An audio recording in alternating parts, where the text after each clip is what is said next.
नमस्कार साथियों, आज के इस वीडियो में हम राजस्थान जीके के महत्वपूर्ण 50 महत्वपूर्ण एमसीक्यू क्वेश्चन देखेंगे, जिसमें हमारा आज का विषय है राजस्थान का इतिहास एक परिचय। तो आज का हमारा पहला क्वेश्चन है, सर्वप्रथम राजपूताना शब्द का प्रयोग किसने किया था? राजस्थान के लिए राजपूताना शब्द का सबसे पहले प्रयोग किसने किया था? तो सबसे पहले प्रयोग किया था थॉमस जॉन्स ने। ऑप्शन ब सही हो जाएगा। थॉमस जॉन्स ने सर्वप्रथम राजस्थान को राजपूताना कहा था। क्वेश्चन संख्या 2 है, जॉर्ज थॉमस ने राजपूताना शब्द का प्रयोग राजस्थान को राजपूताना कब कहा था? तो थॉमस ने सन 1800 में कहा था। ऑप्शन स सही हो जाएगा। सन 1800 में थॉमस ने राजस्थान को राजपूताना कहा था। अगला क्वेश्चन है, endless and antiquities of Rajasthan के लेखक कौन थे? इस इतिहास की इस पुस्तक के रचना किसने की थी? तो ऑप्शन ब सही हो जाएगा। कर्नल जेम्स टोड ने endless and antiquities of Rajasthan की रचना की थी। अगला क्वेश्चन है, endless and antiquities of Rajasthan पुस्तक कब प्रकाशित हुई थी? तो ये पुस्तक 1829 में प्रकाशित हुई थी। ऑप्शन ब सही हो जाएगा। नेक्स्ट क्वेश्चन है, कर्नल जेम्स टोड ने इस प्रदेश को यानी राजस्थान का नाम किस रूप में उल्लेखित किया? तो अ है राजपूताना तो थॉमस ने कहा था, ये नहीं होगा। दूसरा है राजस्थान या राजस्थान, तो कर्नल जेम्स टोड ने इस प्रदेश को राजस्थान या राजस्थान कहा था। ऑप्शन ब सही है। अगला क्वेश्चन है, राजस्थान की विभिन्न रियासतों के एकीकरण होने के बाद इसका नाम राजस्थान कब रखा गया? यानी राजस्थान का नाम सर्वसम्मति से राजस्थान कब स्वीकार किया गया? तो 23 मार्च 1949 को रियासतों के एकीकरण के समय 23 मार्च 1949 को राज्य का नाम राजस्थान स्वीकार किया गया। अगला क्वेश्चन है, मरु या धनु शब्दों का प्रयोग किस क्षेत्र के लिए होता है? तो धनु शब्द का ये अर्थ ही मरुस्थल ही होता है, तो धनु या मरु का अर्थ मरुस्थल है। इससे सीधा सा उत्तर हो जाएगा। जोधपुर संभाग के मरुस्थल के लिए मरु या धनु शब्द का प्रयोग किया जाता है। अगला क्वेश्चन है, जोधपुर को प्राचीन काल में किस नाम से जाना जाता था? तो जांगल बीकानेर है, विराटनगर जयपुर वाला, सूरसेन ये करौली का क्षेत्र। तो जोधपुर को जाना जाता था मरुवाड़ या मारवाड़ या मरु के नाम से। ऑप्शन स। अगला क्वेश्चन, वर्तमान में मरुवाड़ यानी किस नाम से जाना जाता है? तो मरुवाड़ को वर्तमान में मारवाड़ के नाम से जाना जाता है। अगला क्वेश्चन है, जांगल प्रदेश, तो जांगल ये बीकानेर और नागौर वाला क्षेत्र जांगल प्रदेश कहलाता है। बीकानेर और नागौर का बीकानेर और बीकानेर टच का नागौर क्षेत्र जांगल प्रदेश। जांगल शब्द का प्रयोग किस आधार पर, यानी जांगल प्रदेश को जांगल क्यों कहा जाता है? तो ये यहाँ पर खेजड़ी है, कैर है, पिलू है, इस प्रकार के पेड़ों की अधिकता के कारण बीकानेर और नागौर के क्षेत्र को जांगल प्रदेश के नाम से जाना जाता है। प्रश्न संख्या 12, मत्स्य संघ की राजधानी मत्स्य राज्य की राजधानी? तो मत्स्य की राजधानी थी विराटनगर। विराटनगर मत्स्य प्रदेश की राजधानी थी। मत्स्य प्रदेश किन क्षेत्रों में विस्तृत था? तो मत्स्य ये जयपुर, विराटनगर राजधानी भी जयपुर में स्थित है, तो सीधा सा है जयपुर में था। जयपुर, अलवर और भरतपुर का क्षेत्र मत्स्य राज्य कहलाता था। जयपुर, अलवर और भरतपुर। सूरसेन राज्य की सीमाएं किन प्रदेशों तक फैली हुई थी? तो सूरसेन प्रदेश की सीमाएं वो थी धौलपुर, करौली और मथुरा के आसपास का क्षेत्र सूरसेन प्रदेश था। प्रश्न संख्या 15, सूरसेन राज्य का उल्लेख किस ग्रंथ में? तो सूरसेन का उल्लेख महाभारत में मिलता है। महाभारत में सूरसेन राज्य का उल्लेख किया गया है। अगला क्वेश्चन है, कांठल नामक नाम से किस क्षेत्र को? तो कांठल, ये बांसवाड़ा और प्रतापगढ़ के पास का क्षेत्र है कांठल। तो कांठल नाम से किस क्षेत्र को जाना जाता है? प्रतापगढ़ के आसपास का क्षेत्र कांठल नाम से जाना जाता है। अगला क्वेश्चन है, कांठल नामकरण का मुख्य कारण क्या है? यानी उस क्षेत्र को कांठल नाम से जानने का प्रमुख कारण क्या है? तो माई नदी के किनारे, यानी किनारे को कांठा कहते हैं, तो किनारे माई नदी के किनारे पर स्थित होने के कारण प्रतापगढ़ के क्षेत्र को कांठल नाम से जाना जाता है। ऑप्शन स सही है। अगला है, प्रतापगढ़ एवं बांसवाड़ा के मध्य का क्षेत्र किस नाम से जाना जाता है? तो ये जांगल बीकानेर वाला है। मरुआड़ ये जोधपुर, और सूरसेन ये करौली और धौलपुर वाला। तो पीछे बचा ऑप्शन ब, यानी 56 का मैदान बांसवाड़ा और प्रतापगढ़ के बीच स्थित है प्रदेश है 56 का मैदान। अगला क्वेश्चन है, 56 का मैदान नाम पड़ने के पीछे इसका क्या कारण है? यानी 56 के मैदान के नाम से, तो 56 गांव, इस क्षेत्र में 56 गांव होने के कारण इसको 56 का मैदान के नाम से जाना जाता है। ऑप्शन ब सही हो जाएगा। प्रश्न संख्या 20, 56 का मैदान किन जिलों के मध्य? बांसवाड़ा और प्रतापगढ़ के मध्य है 56 का मैदान। भैंसरोडगढ़ और बिजोलिया तक का क्षेत्र किस नाम से? यानी भैंसरोडगढ़ से बिजोलिया तक का क्षेत्र किस नाम से जाना जाता है? कांठल। तो कांठल तो है ये प्रतापगढ़ में, गिरवा उदयपुर में, हाड़ौती कोटा बूंदी में। तो ऑप्शन ब ऊपरमाल सही हो जाएगा। भैंसरोडगढ़ और बिजोलिया के मध्य के क्षेत्र को ऊपरमाल नाम से जाना जाता है। अगला क्वेश्चन है कि ऊपरमाल नाम का मुख्य कारण क्या है? यानी इस क्षेत्र का नाम ऊपरमाल क्यों पड़ा? तो यहाँ पर काफ़ी ऊंचे पठारी भूभाग होने के कारण इसको ऊपरमाल के नाम से जाना जाता है। पठारों के कारण, ये पठारी भूभाग के कारण भैंसरोडगढ़ के आसपास का क्षेत्र ऊपरमाल के नाम से जाना जाता है। प्रश्न संख्या 23, उदयपुर के आसपास के क्षेत्र। तो उदयपुर के आसपास का क्षेत्र है गिरवा। ऑप्शन गिरवा। बाकी बांगड़ ये डूंगरपुर बांसवाड़ा वाला, मारवाड़ और शेखावाटी ये गिरवा उदयपुर के आसपास का क्षेत्र है। इस गिरवा नाम पड़ने के पीछे इसका मुख्य कारण, तो इसका मुख्य कारण है यहाँ पर पहाड़ों की अधिकता के कारण इस क्षेत्र को गिरवा नाम से जाना जाता है। पहाड़ियों की अधिकता के कारण इस क्षेत्र को गिरवा नाम से जाना जाता है। अगला क्वेश्चन है, जैसलमेर का प्राचीन नाम। तो जैसलमेर का पुराना नाम बांगड़, ये तो हो गया बांसवाड़ा प्रतापगढ़ वाला, मारवाड़ जोधपुर वाला। जैसलमेर का प्राचीन नाम है मांड। ऑप्शन मांड जैसलमेर का प्राचीन नाम था।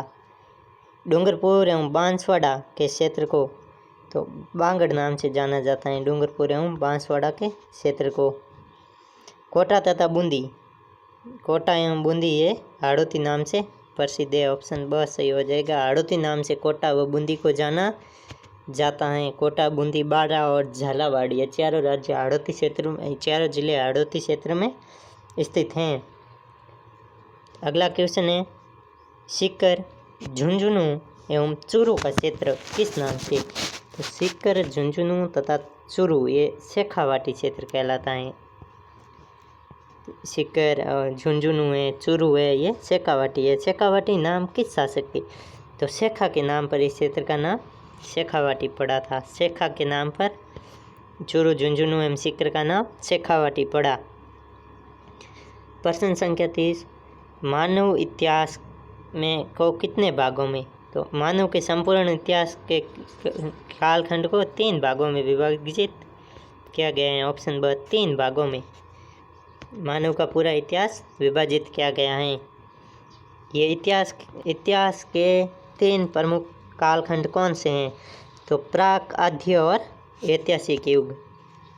3 युग हैं इतिहास के प्रमुख, प्राक, आद्य और ऐतिहासिक। प्राक युग, आद्य युग और ऐतिहासिक युग। अगला क्वेश्चन है, प्राक युग किस काल को कहा जाता है? तो प्राक युग वह काल था जिसमें मानव इतिहास के कोई लिखित साक्ष्य उपलब्ध नहीं है। उस काल के कोई लिखित साक्ष्य उपलब्ध नहीं है। ऑप्शन ब, उस समय कोई लिखित साक्ष्य उपलब्ध। प्राक युग वह युग है जिसके लिखित साक्ष्य उपलब्ध नहीं है तथा मानव उस समय लेखन से अपरिचित था। तो प्राक युग वह युग जिसमें लिखित साक्ष्य उपलब्ध नहीं है और मानव उस समय लेखन कला से अपरिचित था, उसे लिखने के बारे में कोई जानकारी नहीं थी। अगला क्वेश्चन है आद्य युग। आद्य युग में मानव लिखना तो जानता था पर वह अस्पष्ट और अपठनीय रहे, यानी आज तक उनको हम आधुनिक युग में उनको पढ़ा नहीं जा सका है, जबकि लिखित साक्ष्य उपलब्ध है वह है आद्य युग। प्राक युग में तो लिखित साक्ष्य उपलब्ध नहीं थे, जबकि आद्य युग में लिखित साक्ष्य उपलब्ध हैं परंतु उनको पढ़ा नहीं जा सकता है। अगला क्वेश्चन है ऐतिहासिक युग की मुख्य विशेषता क्या है। तो ऐतिहासिक युग की सबसे बड़ी विशेषता है कि इसमें स्पष्ट और सुपठित लिखित साक्ष्य उपलब्ध हैं, यानी स्पष्ट रूप से पढ़ सके ऐसे साक्ष्य उपलब्ध हैं। भारतीय इतिहास में प्राक युग कब तक माना जाता है। तो इसका सही आंसर हो जाएगा हड़प्पा सभ्यता से पूर्व तक। हड़प्पा सभ्यता से पहले के कालखंड तक को जो प्राक युग के नाम से जाना जाता है। प्राक के बाद हड़प्पा काल के बाद से 600 ईस्वी के लगभग है आद्य युग।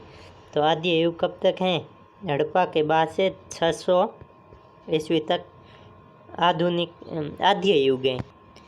नेक्स्ट क्वेश्चन है भारतीय इतिहास में ऐतिहासिक युग कब से।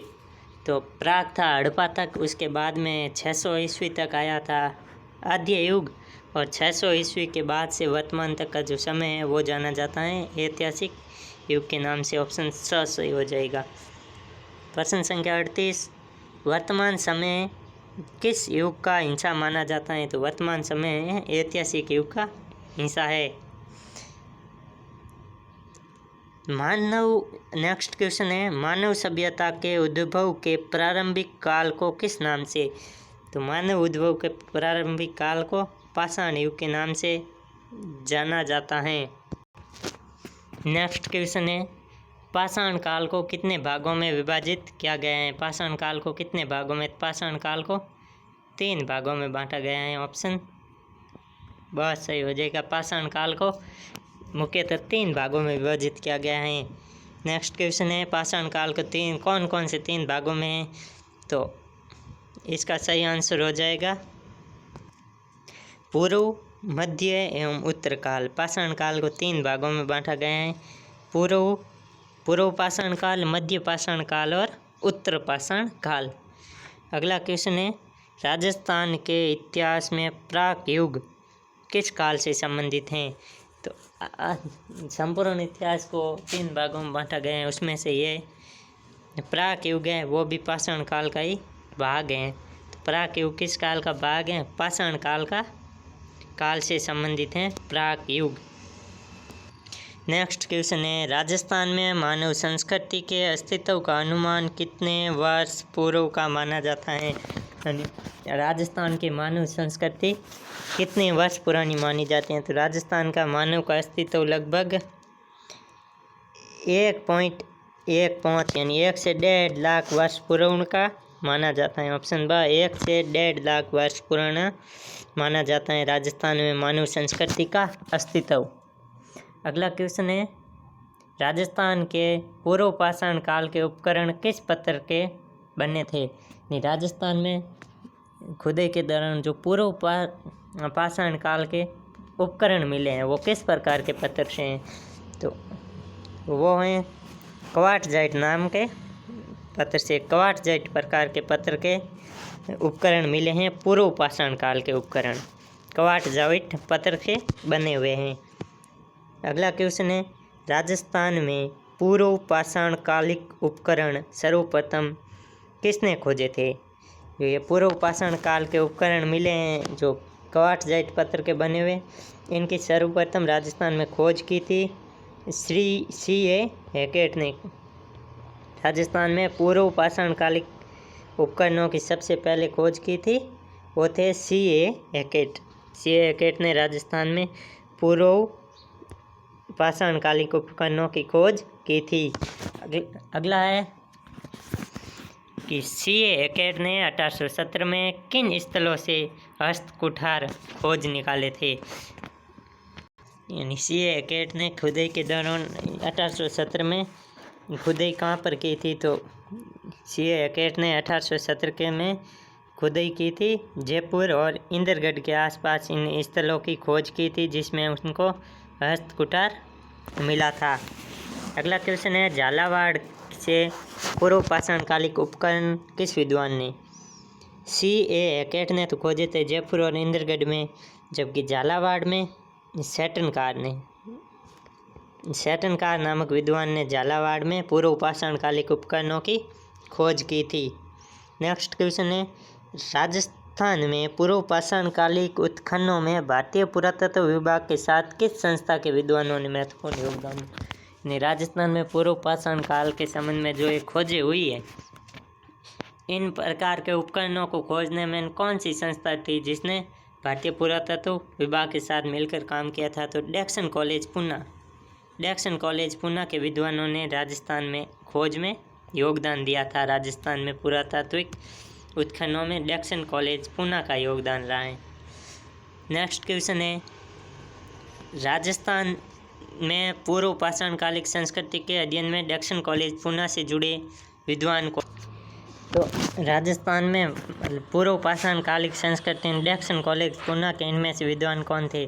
डॉक्टर विजय कुमार, हरीशचंद्र मिश्रा, वीरेंद्र मिश्र और बी आलिंगन। तो वीरेंद्र मिश्र थे जो डेक्सन कॉलेज पूना से संबंधित थे, जिन्होंने राजस्थान में पूर्व पाषाणकालिक संस्कृति के अध्ययन में महत्वपूर्ण भूमिका निभाई थी। अगला क्वेश्चन है, जालौर में पूर्व पाषाणकालिक उपकरणों की खोज का श्रेय किसे जाता है।